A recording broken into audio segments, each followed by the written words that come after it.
from a military family. So my Okay. father was in the Navy. And so we did move a Oh, bit when I was younger. I can So we imagine. lived Yeah. overseas. We lived in Asia. Then we moved back when I was still quite young. And then I spent all of my school years in the States. And then as soon as I graduated from uni, I left and I moved to Germany.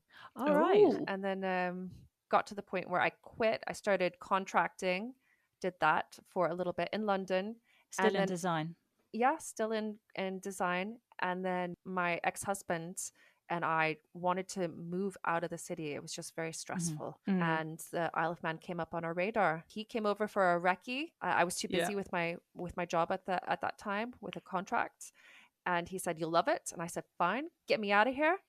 So you And didn't even go on the recce. You Wow. just took his word no, and. he took a few photos. I just wanted to get out of the city. And I was just curious about what's in them and could Mm, I make these? Mhm. And I've just always been a creative person with my design background Mhm. and making things, and I love cooking as well.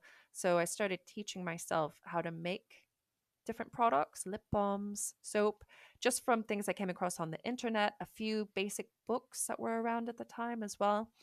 mm, And a lot of it is really simple. I mean, as with cooking, you can make a really simple dish or you could be extremely elaborate with the exact same kind of dish. So Mm. you can go yeah. both ways. And oftentimes, what we buy in shops, it has a very long list of ingredients. In skincare, some of that will just be the tiniest amount and it will only be there for marketing purposes because it's not in All Mm, such right. a quantity that's going to do anything. But yeah, soap making really interests me. It depends on the year. So I actually have a bunch of honey frames waiting for me to extract in the other room. Just one of these things that have been on ooh, my to do list.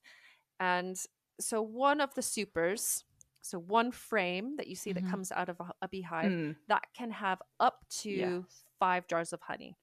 So Wow. up to five. But I tend to Okay. find that with mine, I have the species of bee that I have. It's a honeybee, but it's the British black, which is a very Mhm. small type of honeybee, Oh, and sweet. they're not as productive as the larger Oh, Italian strains, which you find in England yeah. and throughout Europe. So I don't know. I think Yeah. probably I'll take about 50 jars of honey from Mhm. each hive, but I also Okay. leave a lot of honey in each colony because I Mm, don't feed my bees. I let them make enough for themselves for the winter and I just take the surplus.